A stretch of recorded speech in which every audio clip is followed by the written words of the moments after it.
മരിച്ചവർ വന്നു നയിപ്പു ലോകരെ ചരിത്രമിക്കഥ പറയുന്നു എന്ന് വൈലോപ്പിള്ളി മാഷ് എഴുതിയിട്ടുണ്ട്.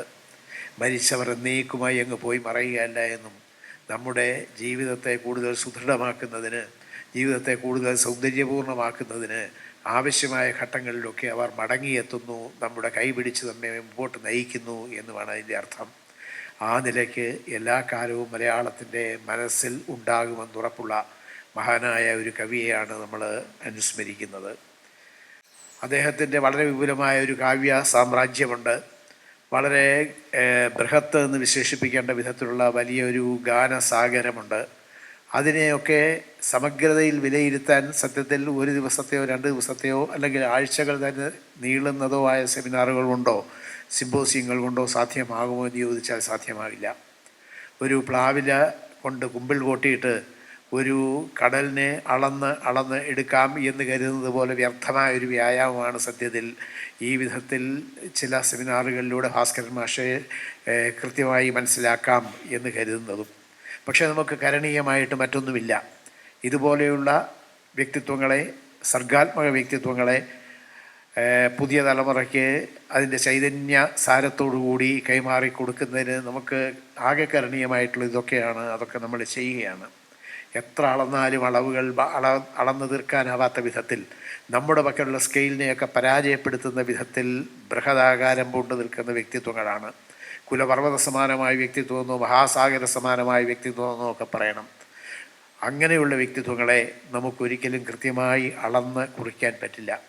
അങ്ങനെ അളന്ന് കുറിക്കാൻ പറ്റില്ല എന്ന് പറയുമ്പോൾ എൻ്റെ മനസ്സിലേക്ക് പെട്ടെന്ന് കടന്നു വരുന്നത് മഹാകവി രവീന്ദ്രനാഥ ടാഗോറിൻ്റെ ഒരു കവിതയാണ്, ഒരു ചെറു കഥയാണ്.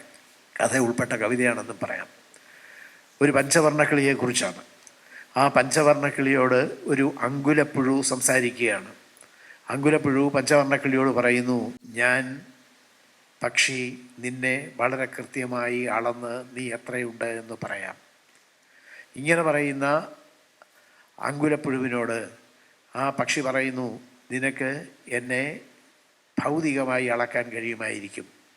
എൻ്റെ കാലിനെത്ര നീളമുണ്ട് എന്ന്, എൻ്റെ ചിറകിനെത്ര നീളമുണ്ട് എന്ന്, എനിക്കെത്ര ഉയരമുണ്ട് പൊതുവിൽ എന്ന് ഒക്കെ നിനക്ക് വളരെ കൃത്യമായി അളന്ന് എടുക്കാൻ കഴിയുമായിരിക്കും. പക്ഷേ അതൊന്നുമല്ലല്ലോ ഞാൻ. ഈ ചിറകുകളല്ലല്ലോ, ഈ കൊക്ക് അല്ലല്ലോ, ഈ കാലുകളല്ലല്ലോ. അതിനൊക്കെ അപ്പുറത്ത് പാടലും പറക്കലുമാണ് ഞാൻ. എൻ്റെ ഈ സിദ്ധിയെ, ഈ പാടലിനുള്ള സിദ്ധിയെ, ഈ പറക്കലിനുള്ള സിദ്ധിയെ നിനക്ക് എങ്ങനെ അളന്ന് തീർച്ചപ്പെടുത്താൻ കഴിയും? പാടൽ അളന്ന് തീർക്കാനാവുന്നതല്ല.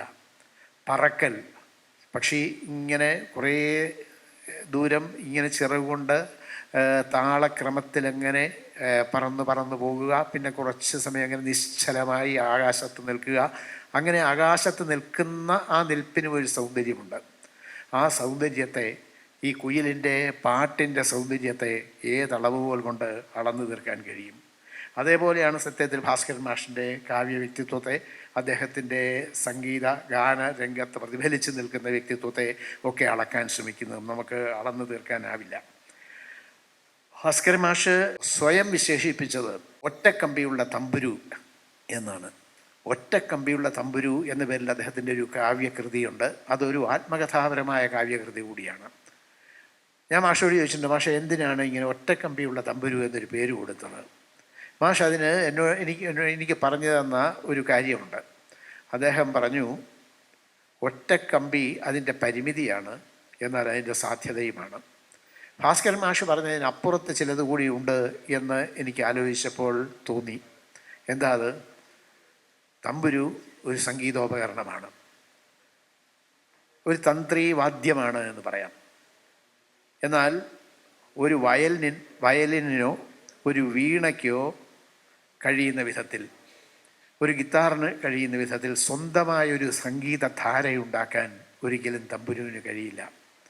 തമ്പുരുവിന് ഒരു അകമ്പടി വാദ്യമായി നിൽക്കാനേ കഴിയൂ. അതിന് സ്വന്തമായ ഒരു സംഗീതധാരയില്ല. സംഗീതധാരയുണ്ടാകുമ്പോൾ അതിനെ ഒഴുക്കിക്കൊണ്ടു പോകാനുള്ള ഒരു ഇരട്ട വര നിർമ്മിക്കാമെന്ന് മാത്രമേ ഉള്ളൂ. ആ ഇരട്ട വരയ്ക്കിടയിലൂടെ ഈ തമ്പുരുവിൻ്റെ ആ ശ്രുതി ഇങ്ങനെ ഇരട്ട വര സൃഷ്ടിച്ചുകൊണ്ട് അങ്ങനെ പോകും. അതിനിടയിലൂടെ സംഗീതത്തിന് ഒഴുകാൻ പറ്റും. അതല്ലാതെ തമ്പുരുവിന് സ്വന്തമായൊരു സംഗീതധാര ഉണർത്തിവിടാൻ കഴിയില്ല. ഭാസ്കരൻ മാഷിൻ്റെ കാവ്യജീവിതം ആകെ പരിശോധിച്ചാലും നമുക്ക് മനസ്സിലാവുക ഈ വിധത്തിൽ തനിക്ക് ഇത്രയൊക്കെ ചെയ്യാനുള്ളൂ എന്ന നിസ്വഭാവത്തോടുകൂടി അങ്ങനെ ഉൾവലിഞ്ഞു നിൽക്കുന്ന ഒരു വ്യക്തിത്വമായിരുന്നു. അദ്ദേഹത്തിന് വലിയ അവകാശവാദങ്ങളൊന്നും ഉണ്ടായിരുന്നില്ല. ഭാസ്കരൻ മാഷിന് മലയാള കവിതയുടെ പ്രസ്ഥാന നായകനാകണമെന്ന ആഗ്രഹമൊന്നും ഉണ്ടായിരുന്നില്ല. അങ്ങനെ പ്രസ്ഥാന നായകനാകാൻ വേണ്ടി ഊണും ഉറക്കവും ഒക്കെ ഉപേക്ഷിച്ച് ഇങ്ങനെ ജാഗ്രതപ്പെട്ട മനസ്സുമായിട്ടൊന്നും അദ്ദേഹം ഇരുന്നിട്ടുമില്ല. അദ്ദേഹത്തിന് തനിക്ക് വളരെ സർഗാത്മകമായ രീതിയിൽ, നിസർഗസുന്ദരമായ രീതിയിൽ മനസ്സിലേക്ക് ഒഴുകി വന്നതെന്തോ അത് നമുക്ക് പകർന്നു തന്നു. അതാകട്ടെ, ആ കവിതകളാകട്ടെ, ആ ഗാനങ്ങളാകട്ടെ, നമ്മൾ അതുവരെ അറിഞ്ഞിട്ടില്ലാത്ത ഏതോ ഒരു അനുഭൂതി വിശേഷത്തിൻ്റെ മഹാകാശത്തിലേക്ക് നമ്മളെ ഉണർത്തിക്കൊണ്ടു പോവുകയും ചെയ്തു. അതുവരെ നമ്മളുടെ മനസ്സറിഞ്ഞിട്ടില്ലാത്ത ഏതൊക്കെയോ അനുഭവ മണ്ഡലങ്ങളിലേക്ക് നമ്മളുടെ മനസ്സിനെ കൂട്ടിക്കൊണ്ടു പോവുക തന്നെ ചെയ്തു. അതുകൊണ്ടാണ് ഭാസ്കരൻ മാഷെ നമുക്ക് വീണ്ടും വീണ്ടും ഓർമ്മിക്കാൻ തോന്നുന്നത്. ഭാസ്കരൻ മാഷെ നമ്മൾ സത്യത്തിൽ ഓർമ്മിച്ചെടുക്കുകയല്ല ചെയ്യുന്നത്. മരണാനന്തരം ഇത്തരം ഓർമ്മച്ചടങ്ങുകളൊക്കെ ഉണ്ടാകുമ്പോൾ നമ്മൾ വളരെ ശ്രമിച്ച് ചില ആളുകളെ നമ്മളുടെ മനസ്സിലേക്ക് പ്രത്യാനയിക്കുന്ന ഒരു രീതിയുണ്ട്. വളരെ ബുദ്ധിമുട്ടി കൊണ്ടുവരണം ചില ആളുകളെ. എന്നാൽ ഭാസ്കരൻ മാഷെ അങ്ങനെ ബുദ്ധിമുട്ടിയൊന്നും കൊണ്ടുവരേണ്ടതില്ല. നമ്മളുടെ ഭാഗത്തു നിന്നുള്ള ഒരു പരിശ്രമവും വേണ്ട. നമ്മളുടെ മനസ്സിൻ്റെ തഴുതുകളെല്ലാം അടച്ച് നമ്മൾ ഉള്ളിലിരുന്നാലും ആ തഴുതുകൾ തകർത്തുകൊണ്ട് ഭാസ്കരൻ മാഷിൻ്റെ സംഗീത വീജികൾ നമ്മളിലേക്ക് ഒഴുകിയെത്തും എന്നുള്ളതാണ് സത്യം. ഭാസ്കരൻ മാഷിൻ്റെ അത്തരം ഈരടികൾ ഇപ്പോൾ മനസ്സിൽ അലയടിക്കുന്നതല്ലാത്ത ഒരു മനസ്സും ഇവിടെ ഉണ്ടാവില്ല എന്ന കാര്യത്തിൽ എനിക്ക് സംശയമൊന്നുമില്ല. ഈ വിധത്തിലുള്ളൊരു വലിയ നിസ്വത, ഒരവകാശവാദവുമില്ല. അങ്ങനെയുള്ള ഒരു നിലയിൽ നിൽക്കുമ്പോൾ തന്നെ അദ്ദേഹത്തിന് ഒപ്പമുള്ളവരെയൊക്കെ അങ്ങേയറ്റം പ്രോത്സാഹിപ്പിക്കാനുള്ളൊരു മനസ്സും ഉണ്ടായിരുന്നു. ഭാസ്കരൻ മാഷ് അടിസ്ഥാനപരമായും കവിയായിരുന്നു, ഗാനരചയിതാവായിരുന്നു എന്ന് നിങ്ങൾക്കറിയാം, നമുക്കെല്ലാം അറിയാം. എന്നാൽ മറ്റൊരു ഗാനരചയിതാവ് ഉയർന്നു വരിക എന്ന് പറയുന്നത് അദ്ദേഹത്തിന് അസഹനീയമൊന്നും ആയിരുന്നില്ല. അസഹനീയമായിരുന്നില്ല എന്ന് മാത്രമല്ല, അതിനുവേണ്ട എല്ലാ സംവിധാനങ്ങളും സൗകര്യങ്ങളും സാഹചര്യങ്ങളും ഒരുക്കി കൊടുക്കുന്ന കാര്യത്തിൽ അദ്ദേഹം സവിശേഷ ശ്രദ്ധ പുലർത്തുകയും ചെയ്തിരുന്നു. കാക്കത്തമ്പുരാട്ടി എന്ന സിനിമയിലെ ഭാസ്കരൻ മാഷിന് വേണമെങ്കിൽ എല്ലാ പാട്ടുകളും എഴുതാം. ഭാസ്കരൻ മാഷ് പാട്ട് എഴുതാൻ അറിയാൻ വയ്യാത്ത ഒരു അവസ്ഥയൊന്നുമില്ല. ഏത് സാഹചര്യം, വിഷാദാത്മകമായ സാഹചര്യമായിക്കൊള്ളട്ടെ, വളരെ സന്തോഷം പ്രദാനം ചെയ്യുന്ന സാഹചര്യമായിക്കൊള്ളട്ടെ, ഏതുമായിക്കൊള്ളട്ടെ, അതിനെ ഒക്കെ വിവരിക്കുന്ന വിധത്തിലുള്ള ഗാനങ്ങൾ രചിക്കാൻ കഴിവുള്ള ഭാസ്കരൻ മാഷ് താൻ അല്ല ഇതിൽ ശ്രീകുമാരൻ തമ്പി ചില പാട്ടുകൾ എഴുതട്ടെ എന്ന് പറയുകയും ശ്രീകുമാരൻ തമ്പിയെ കൊണ്ട് അതിൽ പാട്ടുകൾ എഴുതിക്കുകയും ചെയ്തു. ആ ഒരു വിശാല മനസ്സ് പുതിയ കാലത്ത് എത്ര ആളുകൾക്കുണ്ട് എന്നാലോചിക്കുമ്പോഴാണ് നമുക്ക് മനസ്സിലാകാത്ത ഏതോ ഔന്നത്യങ്ങളിലാണ് ഭാസ്കരൻ മാഷ് ചെന്ന് നിൽക്കുന്നത് എന്ന് നമുക്ക് തന്നെ മനസ്സിലാവുക. വ്യക്തിശുദ്ധിയുടെ കാര്യത്തിൽ, വ്യക്തിത്വശുദ്ധിയുടെ കാര്യത്തിൽ, സർഗശുദ്ധിയുടെ കാര്യത്തിൽ, സർഗ സൗന്ദര്യത്തിൻ്റെ കാര്യത്തിൽ എല്ലാം തന്നെ നമുക്ക് അളന്നെടുക്കാൻ കഴിയാത്ത വിധത്തിലുള്ള ഒരു മഹത്വത്തിൻ്റെ പ്രാതിനിധ്യം വഹിക്കുന്ന സാന്നിധ്യമായിരുന്നു അദ്ദേഹം. എനിക്ക് ശേഷം വരുന്ന ആ വ്യക്തികൾ എഴുതിയാലും തൻ്റെ എഴുത്തിൻ്റെ പ്രാഭവത്തിന് മങ്ങലൊന്നും വരില്ല എന്ന ബോധ്യം, അതൊരു എമിനൻസാണ്, ഒരുതരം ഋഷിത്വമാണ്, ഒരുതരം കോൺഫിഡൻസാണ്. ആ കോൺഫിഡൻസ് ഉള്ള ഒരാൾക്കും എഴുത്തിൽ ഒരാളെയും ഭയക്കേണ്ടി വരില്ല. അങ്ങനെ നിർഭയമായി സാഹിത്യരംഗത്ത് നിലകൊണ്ട വ്യക്തിയുമായിരുന്നു ഭാസ്കരൻ മാഷ്. വ്യാപരിച്ച സമസ്ത രംഗങ്ങളിലും ഭാസ്കരൻ മാഷ് തൻ്റേതായൊരു കാവ്യസ്പർശം ഉണർത്തിയെടുത്തു എന്നതാണ് സത്യം. തൊട്ടതൊക്കെ പൊന്നാക്കി എന്ന് മലയാളത്തിൽ പറയാം. സിനിമയിൽ തൊട്ടു സിനിമ പൊന്നായി. നീലക്കുയിൽ എന്ന സിനിമ നിങ്ങൾക്കറിയാം. അതുവരെയുള്ള നമ്മുടെ സിനിമയുടെ ഭാഷ, നമ്മുടെ സിനിമയുടെ രൂപം, നമ്മുടെ സിനിമയുടെ ഭാവം, അതിനെല്ലാം മാറ്റിമറിക്കുന്ന വിധത്തിൽ വളരെ റിയലിസ്റ്റിക് ആയിട്ടുള്ള, എന്നാൽ അതേസമയം തന്നെ വളരെ കാൽപ്പനികമായിട്ടുള്ള ഒരു പ്രത്യേക ഭാഷയിൽ, പ്രത്യേക ഇഡിയം ഭാഷ, സിനിമയ്ക്ക് എപ്പോഴും അതിന് സ്വന്തമായൊരു ഇഡിയം സൃഷ്ടിക്കാൻ കഴിയും. ആ വിധത്തിലുള്ളൊരു ഇഡിയം ഉപയോഗിച്ചുകൊണ്ട് നീലക്കുയിൽ അദ്ദേഹം ഉണ്ടാക്കി എന്ന് നമുക്കറിയാം. നീലക്കുയിൽ കേവലം ഒരു സിനിമയിലെ മാറ്റത്തെ മാത്രമല്ല കുറിച്ചത്, നമുക്ക് ഒരു ഗാന സംസ്കാരം അതുണ്ടാക്കി തന്നു എന്നുള്ളത് ഓർക്കണം. അതിലേക്ക് ഞാൻ വരാം. അങ്ങനെ സിനിമയിൽ, കവിതയിലൊരു നവഭാവുകത്വത്തിൻ്റെ പിറവി കുറിക്കുന്ന വിധത്തിൽ ഇടപെടാൻ ഭാസ്കരൻ മാഷിന് കഴിഞ്ഞു. ഗാനം കാവ്യാത്മകമാക്കി മാറ്റുന്നതിന് ഭാസ്കരൻ മാഷിന് കഴിഞ്ഞു. ഇലക്ട്രോണിക് മീഡിയ 20ാം നൂറ്റാണ്ടിൻ്റെ ഏറ്റവും ശ്രദ്ധേയമായ മാധ്യമമാണ്. ആ ഇലക്ട്രോണിക് മീഡിയയിൽ തൊട്ടു അതിനെയും പൊന്നാക്കി. ഏഷ്യാനെറ്റിൻ്റെ സ്ഥാപക പ്രധാനികളിൽ ഒരാളായിരുന്നു ഭാസ്കരൻ മാഷ് എന്ന് എല്ലാവർക്കും അറിയാമല്ലോ. അന്ന് അതിനൊരു ടൈറ്റിൽ സോങ് വേണം, ഒരു ശീർഷക ഗാനം വേണം എന്ന് നിശ്ചയിച്ചപ്പോൾ അന്ന് സക്കറിയയും ശശികുമാറും ഒക്കെ ഭാസ്കരൻ മാഷോട് പറഞ്ഞു, മാഷ് ഒരു പാട്ട് എഴുതി തരൂ. പാട്ട് എഴുതി തരാം എന്ന് ഭാസ്കരൻ മാഷ് പറഞ്ഞു. പാട്ട് എഴുതി കൊടുത്തു. അപ്പോൾ ഇതാണ് ശ്യാമസുന്ദര കേരകേദാര കേരളം എന്നുള്ള ഈ വരികളൊക്കെ കണ്ടപ്പോൾ ഇത് വളരെ പഴഞ്ചരല്ലേ, ഇതെങ്ങനെ ട്യൂൺ ചെയ്താൽ തന്നെ പുതിയ തലമുറയ്ക്ക് ഇതെങ്ങനെ സ്വീകാര്യമാവും, ഒരു വലിയ മാസ് അപ്പീലുള്ള പുതിയ ജനറേഷൻ സ്വീകാര്യമാവുന്ന പുതിയൊരു ഈണക്രമത്തിൽ പുതിയൊരു പദ സന്നിവേശ രീതിയിലൊക്കെ അല്ലേ പാട്ടുണ്ടാവേണ്ടത് എന്ന് സക്കറിയ അടക്കമുള്ളവർ ആലോചിച്ചു. ശശികുമാരനോട് സംശയം പറയുകയും ചെയ്തു. പക്ഷേ അന്ന് ജോസഫ് കൊട്ടുകാപ്പള്ളി ആ വരികളെടുത്ത് ട്യൂൺ ചെയ്ത് കൊണ്ടുവന്നപ്പോൾ എല്ലാ തലമുറയ്ക്കും സ്വീകാര്യമാകുന്ന, തലമുറകളെ കടന്നു നിൽക്കുന്ന വലിയ സ്വീകാര്യതയുള്ള, എല്ലാ കാലത്തെയും കേരളത്തിൻ്റെ മുദ്രാഗാനം എന്ന രീതിയിൽ വിശേഷിപ്പിക്കാവുന്ന തരത്തിലുള്ളൊരു പാട്ട് നമുക്ക് കിട്ടി.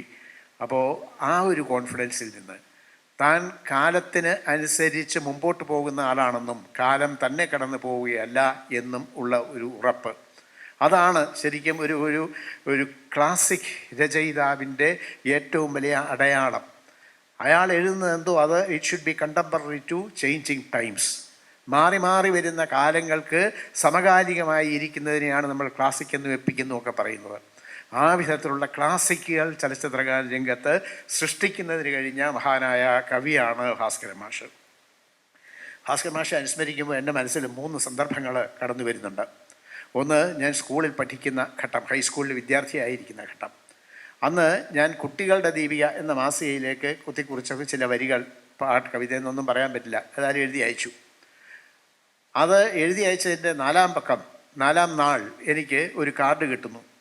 ആ കാർഡിൽ പറയുന്നു, താങ്കളുടെ ഈ കവിത അടുത്തലക്കം കുട്ടികളുടെ ദീപികയിൽ പ്രസിദ്ധീകരിക്കുന്നു. അതിൻ്റെ അടിയിലുള്ള പേര് ഞാൻ ശ്രദ്ധിച്ചു, പി ഭാസ്കരൻ. ഭാസ്കരൻ മാഷ് അന്ന് ദീപികയുടെ പത്രാധിപരായിരുന്നു. കുട്ടികളുടെ ദീപികയുടെ ചുമതലയും മാഷിനായിരുന്നു. അപ്പോൾ ആദ്യമായി ഒരു കവിത അയച്ചു കൊടുത്തപ്പോൾ അത് ഇങ്ങനെ പ്രസിദ്ധീകരണ യോഗ്യമാണ് എന്ന് പറഞ്ഞ് എനിക്ക് ആദ്യമായി ഒരു സർട്ടിഫിക്കറ്റ് കിട്ടുന്നത് സത്യത്തിൽ ഭാസ്കരൻ മാഷിൽ നിന്ന്. ഞാൻ ഭാസ്കരൻ മാഷെ കണ്ടിട്ടില്ല. ഭാസ്കരൻ മാഷെ ഇങ്ങനെ കവിതയൊക്കെ വായിച്ച് അദ്ദേഹത്തിൻ്റെ പാട്ടുകളൊക്കെ ഇങ്ങനെ കേട്ട് സ്കൂളൊക്കെ വിട്ടിട്ട് ഓടി വീട്ടിലേക്ക് വരുന്നത് എന്തിനു വേണ്ടിയാണ്? റേഡിയോയിൽ ഈ പാട്ടുകൾ കേൾക്കാൻ. അന്ന് വിവിധ ഭാരതി എന്ന് പറഞ്ഞൊരു പരിപാടി ഉണ്ടായിരുന്നു. അതിലൂടെ ഇങ്ങനെ പാട്ടുകൾ കേൾക്കാൻ പറ്റും. രാത്രി 9:30 ആകുമ്പോൾ രഞ്ജിനി എന്ന് പറഞ്ഞൊരു പരിപാടി ഉണ്ടായിരുന്നു. അതിൽ ഈ ചലച്ചിത്ര ഗാനങ്ങൾ കേൾക്കാൻ പറ്റും. ഈ ചലച്ചിത്ര ഗാനങ്ങളാണ് സത്യത്തിൽ കവിതയൊന്നുമല്ല എൻ്റെ ഒരു ഭാവുകത്വത്തെ രൂപപ്പെടുത്തുന്നതിൽ വലിയൊരു പങ്ക് വഹിച്ചിട്ടുള്ളത്. ആ നിലയ്ക്ക് ഭാസ്കരൻ മാഷോടും വയലാറിനോടും ഒക്കെ ഞാൻ എത്ര അധികം കടപ്പെട്ടിരിക്കുന്നു എന്ന് എനിക്ക് പറഞ്ഞറിയിക്കാൻ പോലും പറ്റില്ല. അങ്ങനെ ഉള്ള ഒരു ബിംബമായിട്ട് മനസ്സിൽ നിൽക്കുക, സ്വപ്നസമാനമായ ഒരു ബിംബമായിട്ട് നിൽക്കുന്ന ഭാസ്കരൻ മാഷിൻ്റെ കയ്യൊപ്പോടുകൂടിയ ഒരു കാർഡാണ് എനിക്ക് കിട്ടിയിരിക്കുന്നത് എന്നത് എന്നിൽ അന്നുണ്ടാക്കിയ സന്തോഷത്തിന് അതിരില്ല. അതാണ് ഭാസ്കരൻ മാഷിൻ്റെ മനസ്സിലേക്ക് ആദ്യമായി കടന്നു വന്ന ഒരു സന്ദർഭം. രണ്ടാമത്തേത് 1996 എനിക്ക് കേരള സാഹിത്യ അക്കാദമിയുടെ അവാർഡ് ലഭിക്കുന്നു. അർക്കപൂർണിമ എന്ന കൃതിക്കാണ് ലഭിക്കുന്നത്. അന്ന് എനിക്ക് ഈ അവാർഡ് ലഭിച്ച സമയത്ത് ഒരു വിവാദമുണ്ടായി. ആ വിവാദം എന്താണെന്ന് വെച്ചാൽ, അന്നത്തെ ഒരു രീതി ഇതാ, സാഹിത്യ അക്കാദമി 1ാം സ്ഥാനത്ത് വരുന്ന കൃതിക്ക് സാഹിത്യ അക്കാദമി അവാർഡ് കൊടുക്കും.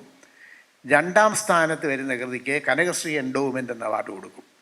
അന്നത്തെ വളരെ പ്രധാനപ്പെട്ട ആധുനികതയുടെ വക്താവൊക്കെ ആയ ഒരു കവി ആണെന്ന് 2ാം സ്ഥാനത്ത് വന്നത് എന്നതുകൊണ്ട് അദ്ദേഹത്തിന് കനകശ്രീ എൻഡോവ്മെൻ്റായി പോവുകയും 1ാം സ്ഥാനത്ത് വരാനുള്ള ഭാഗ്യമോ നിർഭാഗ്യമോ എനിക്കാണ് ഉണ്ടായത് എന്നുള്ളത് കൊണ്ട് എനിക്ക് കേരള സാഹിത്യ അക്കാദമി അവാർഡ് ലഭിക്കുകയും ചെയ്തു. എനിക്ക് ചെറുപ്പമാണ്, മറ്റേ അദ്ദേഹമാണെങ്കിൽ വളരെ സീനിയറാണ്. അപ്പോൾ സീനിയറായിട്ടുള്ള ഒരു കവിയെ മാറ്റി നിർത്തിയിട്ട് താരതമ്യേന ജൂനിയറായ ഒരു ആൾക്ക് ഈ അവാർഡ് കൊടുത്തല്ലോ എന്ന രീതിയിലുള്ള ചില വിവാദങ്ങൾ ചില മാധ്യമങ്ങളിൽ ചില താല്പര്യമുള്ള കക്ഷികൾ ഉണർത്തിവിട്ടപ്പോൾ അന്നും ഭാസ്കരൻ മാഷിൻ്റെ ഒരു ഫോൺ, അന്ന് കത്തല്ല, ഒരു ടെലിഫോൺ കോൾ എനിക്ക് വന്നു.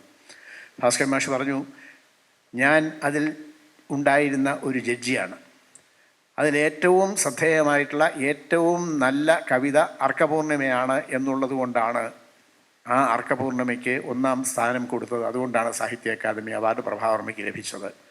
നമ്മൾ തമ്മിൽ കണ്ടിട്ട് പോലുമില്ല. ഏതെങ്കിലും തരത്തിലുള്ളൊരു ഫേവർ എൻ്റെ ഭാഗത്ത് നിന്ന് ഉണ്ടാകേണ്ട കാര്യവുമില്ല. പക്ഷേ എനിക്കൊന്നുറപ്പുണ്ട്, കാലത്തെ അതിജീവിക്കുന്നത് പ്രഭാവർമ്മയുടെ കവിതയായിരിക്കും. എനിക്ക് കിട്ടിയ 2ാമത്തെ സർട്ടിഫിക്കറ്റ് എന്ന രീതിയിൽ ഞാൻ മനസ്സിൽ എങ്ങനെ ചില്ലിട്ട് സൂക്ഷിച്ചിട്ടുണ്ട് ആ ഭാസ്കരൻ മാഷിൻ്റെ ആ വാചകം. കാലത്തെ അതിജീവിക്കുമോ, എൻ്റെ കവിത കാലത്തെ കടന്ന് നിലനിൽക്കുമോ എന്നൊക്കെയുള്ളത് കാലത്തിന് തന്നെ വിടുകയാണ്. ഞാൻ അതിനെക്കുറിച്ചൊന്നും പറയാൻ ഞാൻ ആളല്ല. ഏതായാലും ഞാൻ അപ്രധാനിയായി അഗണ്യകോടിയിൽ തള്ളപ്പെട്ടില്ല, വിസ്മൃതിയിലേക്ക് ആണ്ടുപോയില്ല എന്ന ഓർക്കുമ്പോൾ ഭാസ്കരൻ മാഷിൻ്റെ വാക്കുകളുടെ ഒരു പ്രൊഫറ്റിക് സ്വഭാവം എനിക്ക് തന്നെ ബോധ്യപ്പെടുന്നുണ്ട്. അങ്ങനെ ഒരു ധർമ്മം കൂടിയുണ്ട് കവികൾക്ക്. പ്രൊഫറ്റിക് ആവുക, പ്രവചനാത്മകമായ രീതിയിൽ ഇടപെടുക എന്നൊരു ധർമ്മമുണ്ട്.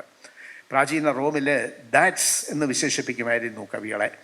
ഡാറ്റ്സ് എന്ന് പറഞ്ഞാൽ ഒറക്കിൾ എന്നൊക്കെ പറയാം. ഈ വെളിച്ചപ്പാട് എന്ന് വിശേഷിപ്പിക്കും. വെളിച്ചപ്പാടുകൾ വരാൻ പോകുന്ന കാര്യങ്ങൾ എന്താണെന്ന് മുൻകൂട്ടി മനസ്സിലാക്കി പറയും. ചില ഋതുഭേദങ്ങളിൽ വരുന്ന മാറ്റങ്ങളെക്കുറിച്ചൊക്കെ, ഋതുക്കളിൽ വരുന്ന മാറ്റങ്ങളെക്കുറിച്ചൊക്കെ ചില പക്ഷികൾ ചില ശബ്ദമുണ്ടാക്കി മുന്നറിയിപ്പ് തരുമെന്ന് പറയുന്നത് പോലെ ചില മുന്നറിയിപ്പുകൾ ഈ വെളിച്ചപ്പാടുകൾ തരും. അതുപോലെ ഈ മുന്നറിയിപ്പ് തരുന്ന വിധത്തിലുള്ള ചില കഥാപാത്രങ്ങളാണ് ഡാറ്റ്സ്. ആ ഡാറ്റ്സാണ് എന്ന വാക്കുപയോഗിച്ചാണ് കവികളെ വിശേഷിപ്പിച്ചിരുന്നത്. അങ്ങനെയൊക്കെ സംഭവിക്കാം. വരാൻ പോകുന്ന കാര്യങ്ങൾ മുൻകൂട്ടി പറയാൻ കഴിയുന്ന കവികളുണ്ടോ എന്ന് ചോദിച്ചാൽ ഉണ്ടെന്ന് ഞാൻ പറയും. ഛായാഹി ഭൂമേ ശശിനോമലത്വേന ആരോപിത ശുദ്ധമത പ്രജാഹി എന്ന് രഘുവംശത്തിൽ കാളിദാസൻ ഈ ഛായാഹി ഭൂമേ, ഭൂമിയുടെ നിഴൽ ഈ ഇങ്ങനെ ചന്ദ്രനിൽ വീഴുന്നത് കൊണ്ടാണ് ചന്ദ്രഗ്രഹണം ഉണ്ടാകുന്നത്, അല്ലാതെ പാമ്പ് അതിനെ ഗ്രസിച്ചിട്ടൊന്നുമല്ല എന്ന് ഈ കോപ്പർനിക്കസിനും ഗലീലിയോയ്ക്കും ഒക്കെ മുമ്പ് ഒരു കവിക്ക്, കാളിദാസനെ പോലും മഹാകവിക്ക് പറയാൻ കഴിഞ്ഞു എന്ന് പറയുമ്പോൾ വീണ്ടും ഈ പ്രവചനാത്മക സ്വഭാവം എന്ന് പറയുന്നത് സത്യാത്മകമാണ് എന്ന് തിരിച്ചറിയാൻ കൂടി തോന്നുകയാണ് എനിക്ക്. അതാണ് ഏതായാലും രണ്ടാമത്തെ അനുഭവം. മൂന്നാമത്തെ അനുഭവം വളരെ ദുരന്തപൂർണമായൊരു അനുഭവമായിരുന്നു. അതായത് ഞാൻ കൈരളി ടി വിയുടെ ന്യൂസ് ഡയറക്ടറായിരിക്കുന്ന സന്ദർഭം 2000 ആദ്യ പതിറ്റാണ്ടുകളുടെ തുടക്കത്തിൽ എപ്പോഴും ആണെന്നാണ് എൻ്റെ ഓർമ്മ. അന്ന് കൈരളിയുടെ ഒരു വിശേഷ പരിപാടി നടക്കുന്നു. അതിലേക്ക് അദ്ദേഹത്തെ ക്ഷണിക്കാൻ പോകണം. അന്ന് ന്യൂസ് ഡയറക്ടർ എന്നാൽ ഞാൻ പോയി ക്ഷണിക്കണമെന്നാണ് തീരുമാനിച്ചത്. ഡയറക്ടർ ബോർഡ് ഞാൻ ക്ഷണിക്കാൻ പോയി. അപ്പോൾ ഈ കവടിയാർ ഭാഗത്തെ അവിടുത്തെ വീട്ടിലാണ് അദ്ദേഹം താമസിക്കുന്നത്. അവിടെ ചെന്നു. അമ്മ വന്നിട്ട് ഇരിക്കാൻ പറഞ്ഞു. ഞാൻ അവിടെ പോയി ഇരുന്നു. അല്പം കഴിഞ്ഞപ്പോൾ ഭാസ്കരൻ മാഷ് വന്നു. ഭാസ്കരൻ മാഷ് അവിടെ ഇരുന്നു. വന്നിട്ട് ഞാൻ പറഞ്ഞു, മാഷ്, അതിനിടയിൽ എനിക്ക് മാഷുമായിട്ട് നല്ല ആത്മബന്ധമുണ്ട്, വലിയ അടുപ്പം ഉണ്ടായിട്ടുണ്ട്. മാഷോട് ഞാൻ പറഞ്ഞു, മാഷ് ഇങ്ങനെ കൈരളി ടി വിയുടെ, ഞാൻ പരിചയപ്പെടുത്താനൊന്നും നിന്നില്ല, കാരണം നല്ല പരിചയമുണ്ട് മാഷിന്. ഇങ്ങനെ കൈരളി ടി വിയുടെ ഒരു പരിപാടി നടക്കുകയാണ്, മാഷ് അതിലേക്ക് വരണം, മാഷിനെ ക്ഷണിക്കാൻ വേണ്ടിയാണ് വന്നത് എന്ന് പറഞ്ഞു. എന്നിട്ട് ഞാൻ ഈ ഇൻവൈറ്റ് അദ്ദേഹത്തിന് കൊടുത്തു. അദ്ദേഹം അതിങ്ങനെ നോക്കി. അപ്പോൾ അതിൽ ഈ സിനിമാ താരം മമ്മൂട്ടിയുടെ പേര് ഉണ്ട്. ആ പേരിങ്ങനെ ഒന്ന് നോക്കിയിട്ട് എൻ്റെ മുഖത്തേക്ക് നോക്കിയിട്ട് ചോദിച്ചു, മമ്മൂട്ടിയാണ് അല്ലേ? ഞാൻ പറഞ്ഞു, അല്ല മാഷേ, ഞാൻ പ്രഭാവർമ്മ. ആ, പ്രഭാവർമ്മ എന്ന് പറഞ്ഞ് വീണ്ടും ഈ ഇൻവൈറ്റിലേക്ക് നോക്കി. വീണ്ടും മമ്മൂട്ടി എന്നുള്ള വാക്കിൽ കണ്ണും മനസ്സും ഉടക്കി വീണ്ടും എൻ്റെ മുഖത്തേക്ക് നോക്കി. വീണ്ടും എന്നോട് ചോദിച്ചു, മമ്മൂട്ടിയാണ് അല്ലേ? 3 തവണ ഇത് ആവർത്തിച്ചു. മാഷ് പതുക്കെ ഒരു വിസ്മൃതി രോഗത്തിലേക്ക്, സ്മൃതിഭ്രംശത്തിലേക്ക്, സ്മൃതിനാശത്തിലേക്ക് അങ്ങനെ വഴുതി വീഴുകയായിരുന്നു. അന്ന് മാഷ ടീപ്പോയിൽ താളം പിടിച്ചുകൊണ്ട് താമസമെന്തേ വരുവാൻ എന്ന പാട്ട് പാടിക്കേൽപ്പിച്ചു. മാഷിൻ്റെ വിഖ്യാതമായ മലയാളത്തിൽ ലഭിച്ച ആദ്യ ഗസൽ എന്നൊക്കെ പറയാവുന്ന വിധത്തിലുള്ള ആ ഭാവാത്മകമായ കാൽപ്പനികമായ ഗാനം താമസമെന്തേ വരുവാൻ. ആ പാതിരാക്കാറ്റിൽ നിൻ്റെ പട്ടുറുമാലിളകിയല്ലോ എന്ന ഭാഗമൊക്കെ മനോഹരമായിട്ട്, പാതിരാക്കാറ്റിൽ നിൻ്റെ പട്ടുറുമാലിളകിയല്ലോ, ഇത് പാടിയിട്ട് മാഷിങ്ങനെ താളം കൊട്ടിക്കൊണ്ട് എന്നോട് ചോദിച്ചു, ഇതാരാ എഴുതിയതെന്നറിയാമോ? ഞാൻ പറഞ്ഞു, മാഷിൻ്റെ വരികളല്ലേ അത് എന്ന് ചോദിച്ചു. അല്ലല്ല, ഭാസ്കരൻ എന്നൊരാളുണ്ട്, ആ ഭാസ്കരൻ എഴുതിയതാണ് ഈ പാട്ട്. ഓർക്കുമ്പോൾ കണ്ണു നിറയിപ്പോൾ. ആ വിധത്തിലുള്ള ഒരു ആത്മബന്ധം പിന്നീട് ഭാസ്കർ മാഷുമായിട്ട് എനിക്കുണ്ടായി എന്ന് കൂടി ഇതിനനുബന്ധമായി പറയണമെന്ന് എനിക്ക് തോന്നുകയാണ്. ഭാസ്കർ മാഷ് സത്യത്തിൽ മലയാള കവിതയിൽ അല്ലെങ്കിൽ ചലച്ചിത്ര ഗാനരംഗത്ത് ഏത് തരത്തിലുള്ള ഇടപെടലാണ് നടത്തിയത്. അതുവരെയുള്ള നമ്മളുടെ കവിതകളെല്ലാം തന്നെ നമ്മളുടെ മസ്തിഷ്കത്തോട് സംവദിക്കുന്ന രീതിയിലുള്ളതായിരുന്നു. വലിയ സാഹിത്യ പദങ്ങളാൽ ജടിലമായ വാക്കുകളൊക്കെ ഇങ്ങനെ കോർത്തിണക്കിയിട്ട് അതിങ്ങനെ പാടിയിട്ട് നമ്മളുടെ ബുദ്ധിയെ കൊണ്ട്, നമ്മളുടെ മസ്തിഷ്കത്തെ കൊണ്ട് സബാഷ് എന്ന് പറയിപ്പിക്കുക. ആ രീതിയിലുള്ള കവിതകൾ ഉണ്ടായിക്കൊണ്ടിരുന്ന കാലത്ത് മാഷ് നമ്മളുടെ മനസ്സിനോട് സംസാരിക്കുന്ന ഒരു ഭാഷയിൽ കവിത എഴുതി. അത് ചെറിയ കാര്യമല്ല, വളരെ പ്രധാനപ്പെട്ട കാര്യമാണ്. സാഹിത്യത്തിൽ വരുന്ന വലിയൊരു ഭാവുകത്വമാറ്റത്തെ അടയാളപ്പെടുത്തുന്നത് കൂടിയാണ് അതെന്ന് പറയാം. അക്കാലത്തെ നമ്മളുടെ പ്രണയഗാനങ്ങളുടെയൊക്കെ രീതി എന്താ? അക്കാലത്തെന്ന് പറഞ്ഞാൽ ഭാസ്കരൻ മാഷിന് മുമ്പുള്ള കാലത്ത് ഓമൽ പിച്ചിച്ചെടിലതമരുല്ലോലിത വർഷബിന്ദുസ്തോമക്ലിന്ന പുതുമലർ പതുക്കെ സ്ഫുരിപ്പിച്ചിടുമ്പോൾ പ്രേമക്രോധക്ഷുഭിത ഭവതി ബാഷ്പധാരാവിലാംഗി ശ്രീമൻ മന്ദസ്മിത സുമുഖിയാകുന്നത് ഓർമ്മിച്ചിടുന്നേൻ എന്നൊക്കെയാണ്. ഓമൽപ്പിച്ചിരിലത മരുല്ലോലിത വർഷബിന്ദു പ്രണയഗാനമാണ്. എന്തെങ്കിലും മനസ്സിൽ വരുന്നുണ്ടോ? മനസ്സിലൊന്നും വരുന്നില്ല. ഏതാണ്ട് ഒരു മുള്ളുമുരിക്കിൽ കെട്ടിപ്പിടിക്കുന്നത് പോലെ ഉള്ളൊരു അനുഭവമാണ് ഉണ്ടാക്കുന്നത്. ഒന്നും കൺവേ ചെയ്യുന്നില്ല. നമ്മളുടെ ബുദ്ധി കൊണ്ട് നമുക്ക് തലകുലുക്കി സമ്മതിക്കാൻ പറ്റും, എത്ര ഗംഭീരമായ സാഹിത്യ പദ സമുച്ചയം എന്നൊക്കെ പറയാൻ പറ്റുമായിരിക്കും. പക്ഷേ അതല്ല, നമ്മളുടെ മനസ്സിനോട് സമ്മതിക്കുന്നുണ്ടോ? അത് മനസ്സിലൊരു വികാരവും ഉണർത്തുന്നില്ല, മനസ്സിലൊരു ഭാവവും ഉണർത്തുന്നില്ല. ഏതാണ്ട് ഒരു കല്ല് പോലെ നമ്മളുടെ മനസ്സ് അങ്ങനെ കേട്ടിരിക്കും എന്നല്ലാതെ മറ്റൊന്നുമില്ല. അങ്ങനെയുള്ള ഒരു ഘട്ടത്തിലാണ് ഭാസ്കരൻ മാഷ് കവിതയുടെ രംഗത്തേക്ക് കടന്നു വരുന്നത്. അപ്പോൾ എന്താ ഉണ്ടായത്? അപ്പോൾ ഒരു പുതിയ കാവ്യഭാഷ പിറന്നു. ഏത് തരത്തിലുള്ള കാവ്യഭാഷയാണ്? നമ്മളുടെ മനസ്സിനോട് സംവദിക്കുന്ന തരത്തിലുള്ള കാവ്യഭാഷ, മനസ്സിൻ്റെ കാതിൽ നിമന്ത്രിക്കുന്ന തരത്തിലുള്ള ഒരു കാവ്യഭാഷ രൂപപ്പെട്ടു വന്നു. ഓമൽപ്പിച്ചിരിലത മരുല്ലോലിത എന്നുള്ളതിൻ്റെ സ്ഥാനത്ത് മാഷ് എഴുതിയപ്പോൾ എങ്ങനെ വന്നു? യാത്രയാക്കുന്നു സഖി നിന്നെ ഞാൻ മൗനത്തിൻ്റെ നേർത്ത പട്ടുനൂൽ പൊട്ടിച്ചിതറും പദങ്ങളാൽ. യാത്രയാക്കുന്നു സഖി നിന്നെ ഞാൻ മൗനത്തിൻ്റെ നേർത്ത പട്ടുനൂൽ പൊട്ടിച്ചിതറും പദങ്ങളാൽ എന്നും വാക്കിന്നു വിലപിടിപ്പേറുമീ സന്ദർഭത്തിൽ ഓർക്കുക വല്ലപ്പോഴും എന്നല്ലാതെന്തോതും ഞാൻ. ഓർക്കുക വല്ലപ്പോഴും എന്നും കോളേജിലെ വിദ്യാർത്ഥികൾ പിരിയുന്ന സമയത്ത് ഓട്ടോഗ്രാഫിൽ എഴുതി കൊടുക്കുന്നു. അവരിൽ എത്ര പേർക്കറിയാം ഭാസ്കരൻ മാഷുടെ വരിയാണിത് എന്ന് നിശ്ചയമില്ല. ഏതായാലും ഇങ്ങനെ മനസ്സിനോട് സംസാരിക്കുന്ന കാവ്യഭാഷ അത് സൃഷ്ടിക്കാൻ അദ്ദേഹത്തിന് കഴിഞ്ഞു.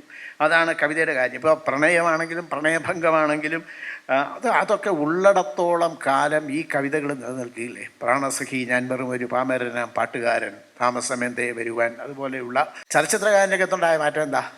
ചലച്ചിത്രഗാന രംഗത്ത് അതുവരെ ഉണ്ടായിരുന്ന പാട്ടുകൾ മനോഹരമീ മഹാരാജ്യം ക്ഷുധാ പരിപീഡിതം പാടേ എന്നൊക്കെയുള്ളതായിരുന്നു പാട്ടുകൾ. സിനിമ പാട്ടാണ്. മനോഹരമീ മഹാരാജ്യം ക്ഷുധാ പരിപീഡിതം പാടേ. എന്തുണ്ടായി മനസ്സിൽ? ഒന്നും ഉണ്ടായില്ല. മനസ്സിലെന്തോ ഇങ്ങനെ ചരൽക്കല്ലുകൾ വന്ന് വീഴുന്ന എന്തോ ഒരു പ്രതീതി ഉണ്ടായി കാണും. അതിനപ്പുറത്തൊന്നും ഉണ്ടായിട്ടുണ്ടാവില്ല. അന്ന് ഈ തമിഴിലെയും ഹിന്ദിയിലെയും ഒക്കെ പാട്ടുകളുടെ ഈണം കടമെടുത്ത് അതിൽ വാക്കുകൾ ഫില്ല് ചെയ്യുന്ന ഒരു രീതിയാണ് ഉണ്ടായിരുന്നത്. അത് മാറി. അതായത് അങ്ങനെയുള്ളൊരു ഘട്ടത്തിൽ നീ എൻ ചന്ദ്രനെ ഞാൻ എൻ ചന്ദ്രിക എന്നൊക്കെയുള്ള വരികൾ അതിന് സമാന്തരമായിട്ട് ആ ഈണത്തിനൊപ്പിച്ച് എഴുതുന്ന രീതിയാണ് ഉണ്ടായത്. അത് മാറ്റിയിട്ട് മലയാളത്തിന് തനതായ ഒരു ഈണമുണ്ട്, താളവഴക്കമുണ്ട്, ചൊൽവഴക്കമുണ്ട്, ഒരു ഭാവനിബദ്ധമായ രാഗാലാപന സാധ്യതയുണ്ട് എന്നൊക്കെ കണ്ടെത്തി അങ്ങനെ തീർത്തും മലയാളത്തിൻ്റേതായ ഒരു ഈണം, തീർത്തും മലയാളത്തിൻ്റേതായ ഒരു താളത്തിൽ അവതരിപ്പിച്ചത് ഭാസ്കരൻ മാഷാണ് എന്ന് പറയണം. അങ്ങനെയാണ് നീലക്കുയിലിൽ വലിയ മാറ്റം ഉണ്ടാകുന്നത്. നീലക്കുയിലിനെ കുറിച്ച് ഞാൻ പറഞ്ഞു, സിനിമയിൽ വലിയൊരു ഭാവുകത്വ മാറ്റം ഉണ്ടാക്കി. പക്ഷേ ചലച്ചിത്രഗാന രംഗത്ത് നീലക്കുയിലിലെ ഗാനങ്ങൾ ഉണ്ടാക്കിയ മാറ്റം ഏത് തരത്തിലുള്ളതാണ് എന്നുള്ളത് വേണ്ടത്ര അടയാളപ്പെടുത്തപ്പെട്ടിട്ടുണ്ടോ എന്നുള്ളത് ആലോചിക്കണം. പാടം പച്ചച്ച പാവാടയിട്ടപ്പോൾ പാവം നീ എത്ര മേൽപോട്ടു പൊന്തി, എങ്ങനെ നീ മറക്കും കുയിലേ എങ്ങനെ നീ മറക്കും. ഏതാ? ക്ഷുധാ പരിപീഡിതം പാടേ എന്നെഴുതിക്കൊണ്ടിരുന്നിടത്തുനിന്നാണ് എങ്ങനെ നീ മറക്കും കുയിലേ എങ്ങനെ നീ മറക്കും എന്ന് ചോദിക്കുന്ന അവസ്ഥയുണ്ടാവുന്നത്. എന്തിനു നോക്കണ് ചന്ദ്രാ നീ ഞങ്ങളെ, അയ്യാ ചന്ദ്രാ നീ ഞങ്ങളെ, ഞാനില്ല മേൽപോട്ട് കല്യാണ ചക്കനില്ലേ എന്ന് പറയുന്ന രീതിയിൽ മനസ്സിനോട് സംവദിക്കുന്ന രീതിയിലുള്ള ഒരു പാട്ട് രീതി മലയാളത്തിൽ ഉണ്ടായി. സത്യത്തിൽ മലയാളത്തിന് തനതായ ഒരു ഗാനശാഖ പിറക്കുന്നത് ആ ഘട്ടത്തിലാണെന്ന് പറയാം. അങ്ങനെ ഓരോ കിനാവിൻ്റെ മാമ്പൂ തന്ന്, ഓരോരോ മോഹത്തിൻ തേൻപഴം തന്ന്, ഓടിക്കളിച്ചതും പാറിക്കളിച്ചതും ഒന്നായി കണ്ണീരിൽ നീന്തി തുടിച്ചതും എങ്ങനെ നീ മറക്കും കുയിലേ എങ്ങനെ നീ മറക്കും.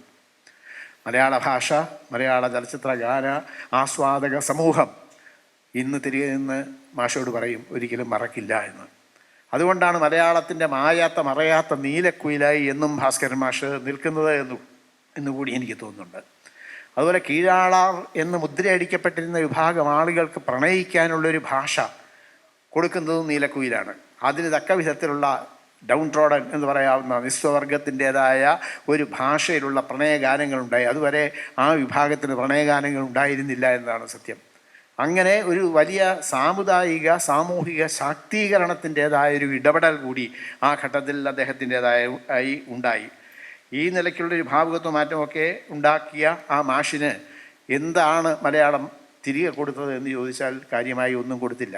അദ്ദേഹത്തിന് ഒരു വിധത്തിലുള്ള അംഗീകാരവും ആ നിലയ്ക്ക് കിട്ടിയെന്ന് പറയാൻ പറ്റില്ല. അങ്ങനെ അംഗീകാരം കിട്ടാത്ത എന്നാൽ വളരെ ശ്രദ്ധേയമായ രീതിയിൽ സംഭാവന നൽകിയിട്ടുള്ള ആളുകൾ ധാരാളമുണ്ട്. അവരെ വേണ്ടത്ര ഈ അധികൃതരറിയുന്നില്ലെങ്കിലും ജനങ്ങൾ അറിയും. ഇപ്പോൾ ഭാസ്കർ മാഷെക്കുറിച്ച് ഇങ്ങനെ പറഞ്ഞു വരുമ്പോഴാണ് ഞാൻ ആലോചിക്കുന്നത്, ചന്ദനലേപ സുഗന്ധം എന്ന മനോഹരമായ പാട്ടെഴുതിയ ജയകുമാർ സാറ്, ഇത്രമേൽ അഴകുള്ള കുടമുല്ലപ്പൂവിന് ഇന്ന് എത്ര കിനാക്കളുണ്ടായിരിക്കും എന്ന് ചോദിച്ച, സത്യത്തിൽ ഭാസ്കർ മാഷിൻ്റെയൊക്കെ ആ സാംസ്കാരിക ധാരയുടെ പിന്മുറക്കാരനെന്ന് എല്ലാ അർത്ഥത്തിലും വിശേഷിപ്പിക്കാവുന്നയാളാണ് ജയകുമാർ സാറ്. ജയകുമാർ സാറിന് എന്ത് കൊടുത്തു? ഭാസ്കർ മാഷിനൊന്നും കൊടുക്കാത്ത സംഭവം ജയകുമാർ സാറിന് എന്തെങ്കിലും കൊടുക്കും എന്ന് കരുതുന്നതിൽ തന്നെ വലിയ അർത്ഥമൊന്നുമില്ല. ഏതായാലും ആ ഒരു സന്ദർഭത്തിൽ അതുകൂടെ പറയാതിരിക്കാൻ പറ്റില്ല. നമ്മളുടെ ചലച്ചിത്രഗാന രംഗത്തെ, നമ്മുടെ സംഗീത രംഗത്തെ, നമ്മുടെ ഗാനരംഗത്തെ ആകെ, നമ്മുടെ കാവ്യരംഗത്തെ ആകെ നവീകരിക്കുകയും ശക്തിപ്പെടുത്തുകയും ചെയ്തു പോരുന്ന വലിയ ഭാവുകത്വപരമായ ഇടപെടൽ നമ്മളുടെ മനസ്സിൽ, നമ്മുടെ സാഹിത്യരംഗത്ത് നടത്തുന്ന ഇതുപോലെയുള്ള ദീപ്ത വ്യക്തിത്വങ്ങളെ ആദരിക്കാൻ കഴിയുന്നില്ലെങ്കിൽ നമ്മൾ സംസ്കാരരഹിതരായി പോകും. ഭാസ്കർ മാഷിൻ്റെയൊക്കെ കവിതകളെന്ന് പറയുന്നത് നമ്മുടെ സംസ്കാരത്തിൻ്റെ വിലപ്പെട്ട ഈടുവയ്പായി മാറിക്കഴിഞ്ഞിട്ടുണ്ട്. ആ വിലപ്പെട്ട ഈടുവയ്പ് കാവൽ നിൽക്കുക എന്ന വലിയൊരു ധർമ്മം കൂടിയാണ് സാഹിത്യ അക്കാദമിയും വിമൻസ് കോളേജിൻ്റെ മലയാള വിഭാഗവും ഒക്കെ ഇവിടെ അനുഷ്ഠിക്കുന്നത്. സച്ചിദാനന്ദ വാത്സ്യായനാണ് പറഞ്ഞത്, when a people do not want their culture the nation dies. ഒരു ജനതയ്ക്ക് അതിൻ്റെ സംസ്കാരം ആവശ്യമില്ല എന്ന് വരുന്ന ഘട്ടത്തിൽ ആ സംസ്കാരം നശിക്കുന്നു. അങ്ങനെ സംസ്കാരം തകർന്നു പോയ, നശിച്ചു പോയ നിരവധി പ്രദേശങ്ങൾ നമുക്കറിയാം. സോക്രട്ടീസിനെ പോലെ, ഹെറോക്ലീറ്റസിനെ പോലെയുള്ള മഹാമനീഷികൾ കാവൽ നിന്ന എത്രയോ സംസ്കാരങ്ങൾ ഇങ്ങനെ പിൽക്കാലത്ത് ടേക്കേഴ്സ് ഇല്ലാതെ വന്നപ്പോൾ തകർന്നടിഞ്ഞു പോയി. അങ്ങനെ തകർന്നടിഞ്ഞ് പോകാതിരിക്കണം നമ്മുടെ സംസ്കാരത്തിൻ്റെ വിലപ്പെട്ട ഇടുവയ്പ്പുകൾ എന്നുള്ളത് കൊണ്ട് കൂടിയാണ് സാഹിത്യ അക്കാദമി ഇതുപോലെയുള്ള മഹാരഥന്മാരുടെ ജന്മശതാബ്ദി ആയാലും അവരുടെ പിറന്നാളുകളായാലും ഒക്കെ ഇങ്ങനെ സാഹിത്യ സംബന്ധമായ രീതിയിൽ തന്നെ ആചരിച്ചു പോരുന്നത്, ആഘോഷിച്ചു പോരുന്നത്. ഭാസ്കർ മാഷ് ചെയ്ത മറ്റൊരു പ്രധാനപ്പെട്ട കാര്യമുണ്ട്. അതായത് ആ ഘട്ടത്തിൽ ഭാസ്കർ മാഷൊക്കെ പാട്ടിൻ്റെ രംഗത്തേക്ക് കടന്നു വരുന്ന ഘട്ടത്തിൽ നമുക്ക് മലയാളിക്ക് പൊതുവിൽ ഒരുമിച്ച് നിന്ന് പാടാൻ പറ്റുന്ന പാട്ടുകളുണ്ടായിരുന്നില്ല. മലയാളിക്ക് പാട്ടില്ലേ? മലയാളിക്ക് പാട്ടുണ്ട്, പക്ഷേ സമുദായം തിരിച്ചുള്ള, ജാതി തിരിച്ചുള്ള പാട്ടുകളാണ് ഉണ്ടായിരുന്നത്. അന്ന് പാണൻ പാട്ടുണ്ട്, പുലയപ്പാട്ടുണ്ട്, പറയപ്പാട്ടുണ്ട്, മാപ്പിളപ്പാട്ടുണ്ട്, ചെറുമൻ പാട്ടുണ്ട്, നന്തുണിപ്പാട്ടുണ്ട്, പുള്ളുവൻ പാട്ടുണ്ട്, കുറത്തിപ്പാട്ടുണ്ട്, ബ്രാഹ്മണിപ്പാട്ടുണ്ട്. എല്ലാം സമുദായങ്ങളുമായി ചേർന്ന് നിൽക്കുന്ന പാട്ട്. മാർഗംകളിപ്പാട്ടുണ്ട്, കെസ്സുപാട്ടുണ്ട്, ഒപ്പനപ്പാട്ടുണ്ട്, തിരുവാതിരപ്പാട്ടുണ്ട്. ഓരോന്നും ജാതി തിരിച്ച്, മതം തിരിച്ച്, കള്ളി തിരിച്ച് വെച്ചിരിക്കുന്ന പാട്ട് ശാഖകളാണ് ഉണ്ടായിരുന്നത്. അതങ്ങോട്ട് മാറി വരുന്നത് എപ്പോഴാണ്? കായലരികത്ത് വലയെറിഞ്ഞപ്പോൾ വളകിലേക്ക് സുന്ദരി എന്ന് ഭാസ്കർ മാഷ് എഴുതുമ്പോഴാണ്. മാപ്പിളപ്പാട്ട് അതിൻ്റെ അതിരുകൾ ഭേദിച്ചു. മാപ്പിളപ്പാട്ട് മലബാറിലോ മലപ്പുറത്തോ മാത്രമായി തളഞ്ഞ് കിടക്കപ്പെടേണ്ട ഒന്നല്ല എന്നും മലയാളിക്ക് ആകെ അവകാശപ്പെട്ട പൊതുവായ ഒരു സാംസ്കാരിക സമ്പത്താണ് അത് എന്നും ഉള്ള തിരിച്ചറിവിലേക്ക് മലയാളിയെ ഉണർത്തി. പ്രദേശം തിരിച്ചു പോലും പാട്ടുണ്ടായിരുന്നു. വടക്ക് പയ്യന്നൂർ പാട്ട്, തെക്ക് ഉലകുട പെരുമാൾ പാട്ട്, ഇങ്ങനെ ഓരോ ദേശത്തെ മുസ്ലിമിന് കെസ് പാട്ട്, ക്രിസ്ത്യാനിക്ക് മാർഗംകളിപ്പാട്ട്, ഹിന്ദുവിന് നേരത്തെ പറഞ്ഞ പോലെ തിരുവാതിരപ്പാട്ട്. ഇങ്ങനെയായിരുന്ന ഒരവസ്ഥയിൽ കേരളത്തിനാകെ ഒരുമിച്ച് നിന്ന് ഏറ്റുപാടാൻ കഴിയുന്ന പാട്ടുകളുണ്ടായി.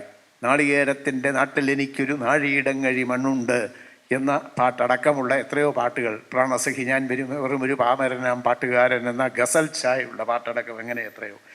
അങ്ങനെ ഈ പ്രാദേശികത, ജാതീയത, സാമുദായികത എന്നിവയൊക്കെ അതിലംഘിച്ചുകൊണ്ടുള്ള ഒരു പാട്ടു സംസ്കാരം മലയാളിക്ക് പ്രദാനം ചെയ്തത് ഭാസ്കർ മാഷാണ് എന്ന് പറയണം. വേറെയാണ് വിചാരമെങ്കിൽ നേരമായത് ചൊല്ലുവാൻ എന്നൊക്കെ പറഞ്ഞ് വളരെ സാധാരണമായിട്ടുള്ള നാട്ടുംപുറത്തെ ഭാഷ കവിതയ്ക്കും പാട്ടിനും ഒക്കെ ഉപയോഗിക്കാമെന്ന് തെളിയിക്കുക കൂടിയാണ് ചെയ്തത് അദ്ദേഹം ചലച്ചിത്ര സന്ദർഭത്തിനനുസരിച്ച് എഴുതിയപ്പോൾ തന്നെ ആ സന്ദർഭത്തെ മറികടന്ന്, ആ സിനിമയുടെ ചട്ടക്കൂടിനെ തന്നെ മറികടന്ന് എല്ലാ കാലത്തേക്കുമായിട്ട് എല്ലാ മനസ്സുകളിലേക്കും പറന്നു ചെല്ലുന്ന ഈരടികൾ ഉണ്ടായി എന്നുള്ളതാണ് സത്യം. അങ്ങനെ ഈ അതിരുകളെ അതിലംഘിച്ച് ഈ ഒരു ഗാനം എല്ലാ കാലത്തേക്കുമായി അനശ്വരതയിൽ കൂടുകൂട്ടുക എന്ന് പറയുന്നത് അതുവരെ സംഭവിച്ചിട്ടുള്ള കാര്യമല്ല. അങ്ങനെ ആണ് ഈ താമസമെന്തേ വരുവാൻ പോലെയുള്ള പാട്ടുകളൊക്കെ ഉണ്ടായത്. ആ സിനിമയിലൊരു പ്രത്യേക സന്ദർഭത്തിന് വേണ്ടി എഴുതിയത്, പക്ഷേ നമ്മുടെ ചില ജീവിത സന്ദർഭങ്ങൾക്ക് നിരക്കുന്നതായി. അത് സിനിമയിലെ സന്ദർഭത്തിൽ അതിന് മാത്രം ചേരുന്നതായിരുന്നുവെങ്കിൽ, നമ്മളുടെ ജീവിത സന്ദർഭങ്ങൾ ചേരാത്തതായിരുന്നുവെങ്കിൽ നമ്മളുടെ മനസ്സുകൾ താമസമെന്തേ വരുവാൻ ഏറ്റെടുക്കുമായിരുന്നില്ല. പാതിരാ കാറ്റിൽ നിൻ്റെ പട്ടുറുമാൽ ഇളകിയല്ലോ എന്ന് പറയുമ്പോൾ നമ്മളുടെ മനസ്സിൽ ചലനമുണ്ടാകുമായിരുന്നില്ല. നമ്മളുടെ മനസ്സിൽ ഒരു ചലനം ഉണ്ടാക്കുന്നത് എന്തുകൊണ്ടാണെന്ന് വെച്ചാൽ നമ്മളുടെ ജീവിതത്തെ അത് തൊടുന്നത് കൊണ്ടാണ്. നമ്മളുടെ ജീവിതത്തെ തൊടുന്ന, അതായത് ആ കഥാപാത്രത്തിൻ്റെ ജീവിതത്തെ അല്ല, ആ കഥയിലെ ഇതിവൃത്തത്തിൽ പറയുന്ന ജീവിതത്തെ അല്ല, അതിനൊക്കെ അപ്പുറത്തായിട്ട് നമ്മളുടെ ഓരോരുത്തരുടെയും പ്രേക്ഷകൻ്റെ, ശ്രോതാവിൻ്റെ മനസ്സിനെ സ്പർശിക്കുന്ന തരത്തിലുള്ള ഒരു ഭാവത്തിൻ്റെ ഉന്മീലനം സാധ്യമാക്കുന്ന തരത്തിൽ അദ്ദേഹത്തിന് എഴുതാൻ കഴിഞ്ഞു. മറ്റൊരു പ്രത്യേകത എന്താണെന്ന് വെച്ചാൽ പച്ച മലയാളത്തിലുള്ള രചനാ രീതി. അതുവരെ സംസ്കൃത പദനിബിഡമായിരുന്നു എന്ന് ഞാൻ പറഞ്ഞു. ഒരു സംസ്കൃത പദവും ഒരു ദ്രാവിഡ പദവും ഒരുമിച്ച് മുമ്പിൽ വന്നാൽ സംസ്കൃത പദത്തെ അങ്ങോട്ട് തട്ടി മാറ്റിക്കൊണ്ട് ദ്രാവിഡ പദത്തെ സ്വീകരിക്കുമായിരുന്നു ഭാസ്കരൻ മാഷ്. ഒരു സുഖം, ദുഃഖം, നഖം, മുഖം എന്ന് വേണ്ട, ഇങ്ങനെ ആലോചിച്ചാൽ നമ്മുടെ മനസ്സിലേക്ക് വരുന്ന വാക്കുകളൊക്കെ തന്നെ മിക്കവാറും സംസ്കൃതമാണ്. അങ്ങനെ സംസ്കൃത പദ നിബിഡമായിട്ടുള്ള നമ്മുടെ ജീവിതത്തിൽ ഈ സംസ്കൃതത്തെ അങ്ങോട്ട് മാറ്റി നിർത്തിക്കൊണ്ട് പാട്ട് എഴുതുക എന്ന് പറഞ്ഞാൽ അസാധ്യം എന്ന് പലരും കരുതിയിരുന്നു. ആ സമയത്താണ് വെളുക്കുമ്പോൾ കുളിക്കുവാൻ പോണ വഴിവക്കിൽ വേലിക്കൽ നിന്നവനെ കൊച്ചു കിളിച്ചുണ്ടമ്മ അമ്പഴം കടിച്ചു കൊണ്ടെന്നോടു കിന്നാരം പറഞ്ഞവനെ എന്നെഴുതുന്നത്. ഒരു സംസ്കൃത പദവും ഇല്ല, ഒരൊറ്റ വാക്ക് സംസ്കൃതത്തിലുള്ളതില്ല. എള്ളെണ്ണ മണം വീശും നിന്നുടെ മുടിക്കെട്ടിൽ മുല്ലപ്പൂ ചൂടിച്ച വിരുന്നുകാര എന്ന് പറയുന്നിടത്ത് എവിടെയാണ് ഒരു സംസ്കൃത പദം? തൂശനില മുറിച്ചു വെച്ചു, തുമ്പപ്പൂ ചോറ് വിളമ്പി, ആശിച്ച കറിയൊക്കെ നിരത്തി വെച്ചു, എവിടെയാ സംസ്കൃത പദം? ഇങ്ങനെ സംസ്കൃത പദത്തെ അപ്പാടെ മാറ്റി നിർത്തിക്കൊണ്ട് മലയാളത്തിൽ പാട്ടെഴുതാൻ കഴിയുമെന്ന് തെളിയിച്ച ആളും ഭാസ്കരൻ മാഷാണ്.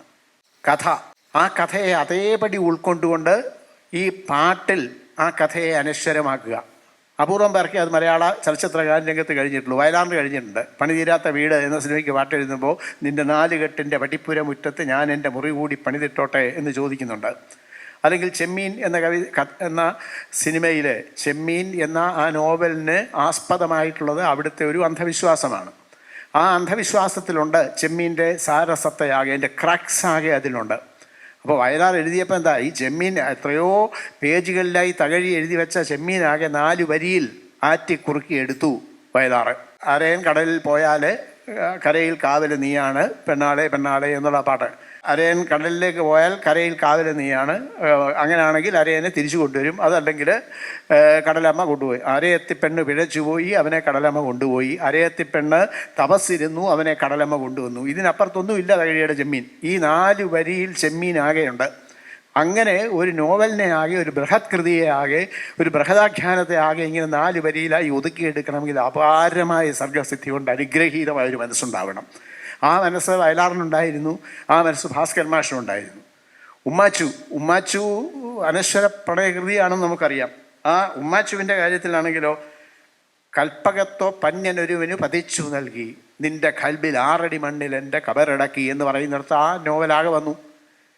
ഇങ്ങനെ ഒരു മാജിക് എന്ന രീതിയിൽ, ഒരു കൈയടക്കം എന്ന നിലയിൽ ഈ കഥയുടെ ഇതിവൃത്തത്തെ, കഥയുടെ സാരത്തെ ആകെ ഒതുക്കിയെടുത്ത് ഭാവാത്മകമായിട്ട് നിസർഗസുന്ദരമായിട്ട് അവതരിപ്പിക്കാൻ കഴിയുക എന്ന് പറയുന്നതും വലിയ അസാധാരണത്വമുള്ള കാര്യമാണ്. അധികം പേർക്ക് സാധ്യമായിട്ടുള്ള ഒന്നല്ല. ഭാസ്കരൻ മാഷിൻ്റെ വ്യക്തിത്വത്തെക്കുറിച്ച് പറയുമ്പോൾ ഇന്നത്തെ തലമുറയ്ക്ക്, ഇപ്പോൾ ഇവിടെ പുതിയ കുട്ടികളൊക്കെ ഉണ്ട്, അവർക്കറിയാത്തൊരു വശം കൂടിയുണ്ട്. അതുകൂടി പറയണം എന്നെനിക്ക് തോന്നുകയാണ്. മാഷ് ആരായിരുന്നു എന്ന് ചോദിക്കുമ്പോൾ ആ ഒരു വശം കൂടി പറഞ്ഞിട്ടില്ലെങ്കിൽ മാഷ് ആരായിരുന്നു എന്ന ചോദ്യത്തിന് ഉത്തരം കിട്ടാതെയാവും. മലയാളത്തിൽ മറ്റൊരു കവിക്കുമില്ലാത്തതായ ഒരു ജീവിത പശ്ചാത്തലം അദ്ദേഹത്തിനുണ്ടായിരുന്നു. വളരെ അഭിജാതമായ ഒരു തറവാട്ടിലാണ് അദ്ദേഹം ജീവിച്ചത്. വളരെ സമ്പന്നമായിട്ടുള്ള തറവാടാണ്. ആ തറവാടിൽ നിന്ന് സാമൂഹ്യ പരിഷ്കരണത്തിനും ജനങ്ങളുടെ ഉദ്ധാരണത്തിനും ജനകീയവൽക്കരണത്തിനും ഒന്നും വേണ്ടി ഇറങ്ങിത്തിരിക്കേണ്ട കാര്യമില്ല. ഈ വ്യവസ്ഥിതി അതേപടി തുടർന്നാലും തൻ്റെ ജീവിത ഭദ്രതയ്ക്ക്, തൻ്റെ ജീവിത സുരക്ഷിതത്വത്തിന് ഒരു തടസ്സവുമില്ല എന്ന് ഭാസ്കരൻ മാഷ്ക്കറിയാം. എന്നിട്ട് പോലും അപകടകരമായി ജീവിക്കുന്ന ഒരു ജീവിതത്തെ സ്വയം വരിച്ച് അദ്ദേഹം ഇറങ്ങിപ്പോയി ആ അഭിജാത സൗഖ്യ പ്രതാപ ഐശ്വര്യങ്ങളിൽ നിന്നെല്ലാം എന്ന് ആലോചിക്കണം.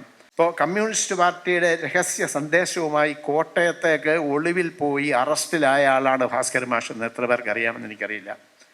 വിലങ്ങണിഞ്ഞ് പൊതുനിരത്തിൽ നടന്നിട്ടുണ്ട്. കയ്യിലും കാലിലും ഒരുപോലെ വിലങ്ങണിഞ്ഞിട്ട് ഭാസ്കരൻ മാഷ് നിരത്തിലൂടെ നടത്തപ്പെട്ടിട്ടുണ്ട് പോലീസിനാൽ എന്നുള്ളത് എത്ര പേർക്കറിയാം. വളരെ സൗമ്യമായ ദീപ്തമായ മുഖവും മനസ്സും ഒക്കെയാണ്. എന്നാൽ ലാഹോറിൽ സംഘടിപ്പിക്കപ്പെട്ട ആയുധ പരിശീലന ക്യാമ്പിൽ ഗറില്ല പോരാട്ടം പരിശീലിക്കാൻ പോയിട്ടുണ്ട് ഭാസ്കരൻ മാഷ് എന്നെത്ര പേർക്കറിയാം. എങ്ങണ്ടിയൂരിലെ അന്തിക്കാട്ടെ ചെത്തുതൊഴിലാളികളുടെ സമരം നയിച്ചിട്ടുണ്ട് ഭാസ്കരൻ മാഷ് എന്നെത്ര പേർക്കറിയാം. പാലിയം സത്യാഗ്രഹത്തിന് പാട്ടെഴുതി കൊടുത്തതിന് ലോക്കപ്പിൽ അടയ്ക്കപ്പെട്ടിട്ടുണ്ട് ഭാസ്കരൻ മാഷ് എന്ന് എത്ര പേർക്കറിയാം? വൈക്കം മുഹമ്മദ് ബഷീറിൻ്റെ മുറി ഒളിത്താവളമാക്കി ഇരിക്കുന്ന സമയത്ത് അവിടെ നിന്ന് പിടിക്കപ്പെട്ടിട്ടുണ്ട് ഭാസ്കരൻ മാഷ് എന്ന് എത്ര പേർക്കറിയാം? ക്വിറ്റ് ഇന്ത്യ സമരകാലത്ത് വിയ്യൂർ സെൻട്രൽ ജയിലിൽ അടയ്ക്കപ്പെട്ടിട്ടുണ്ട് ഈ മനുഷ്യൻ എന്ന് എത്ര പേർക്കറിയാം? അങ്ങനെയുള്ള ഒരു കവി വേറെ എവിടെയുമില്ല. നമ്മൾ അരുണദശകത്തിലെ കവി എന്നൊക്കെ പറയുന്നു.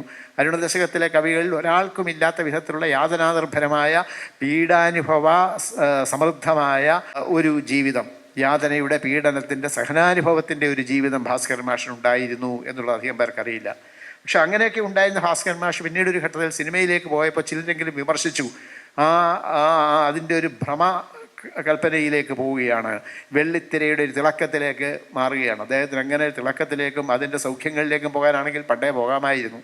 എന്നിട്ടും എന്തുകൊണ്ട് പോയി? എന്തുകൊണ്ട് ചെങ്കാളിയപ്പൻ പോലെയുള്ള ഒരു കവിത എഴുതി എന്നൊക്കെ ഉള്ളത് സത്യത്തിൽ ആലോചിക്കേണ്ടതാണ്. ഇടതുപക്ഷ പ്രസ്ഥാനങ്ങൾ കൂടുതലായിട്ട് ആലോചിക്കേണ്ടതാണ്. ഇടതുപക്ഷ പ്രസ്ഥാനങ്ങൾ ആലോചിക്കേണ്ടതാണ് എന്ന് പറയുന്നത് എന്തുകൊണ്ടാണെന്ന് വെച്ചാൽ, അന്ന് ആ അരുണദശകത്തിൻ്റെ ഭാഗമായി നിന്ന കവികൾക്കെല്ലാം ഇത്തരം സന്ദേഹത്തിൻ്റേതായൊരു ഘട്ടം ഉണ്ടായിട്ടുണ്ട്.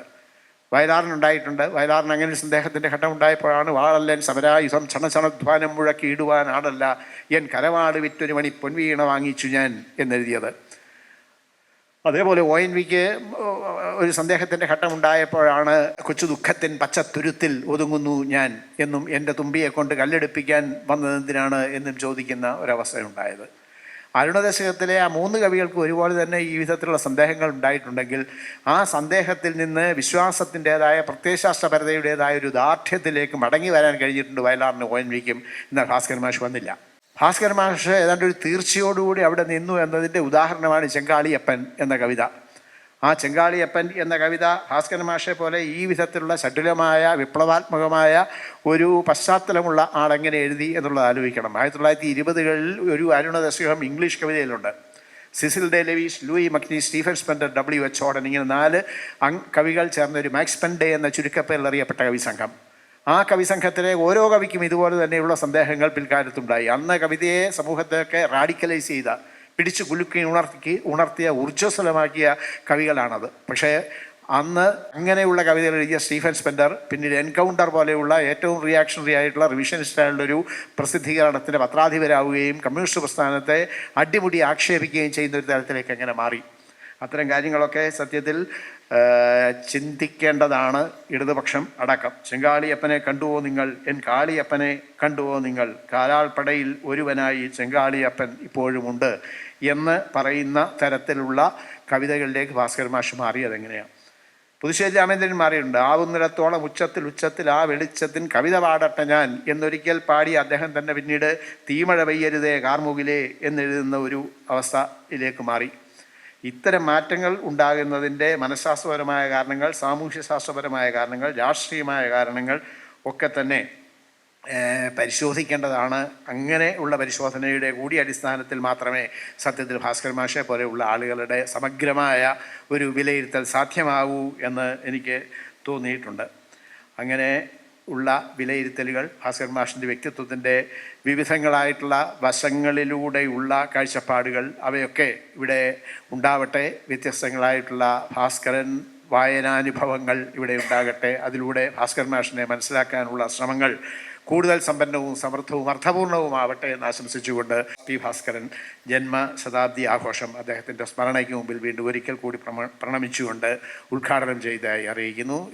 ഇത് ഈ വിധത്തിൽ ഗംഭീരമായി നടത്തിയ സാഹിത്യ അക്കാദമിയെയും വിമൻസ് കോളേജിൻ്റെ മലയാള വിഭാഗത്തെയും അതുമായി സഹകരിക്കുന്ന മുഴുവൻ വ്യക്തികളെയും ഇവിടുത്തെ കുട്ടികളെയും എല്ലാം അധ്യാപക ഫ്രറ്റേണിറ്റിയെയും എല്ലാം അഭിവാദ്യം ചെയ്യുന്നു. നന്ദി, നമസ്കാരം.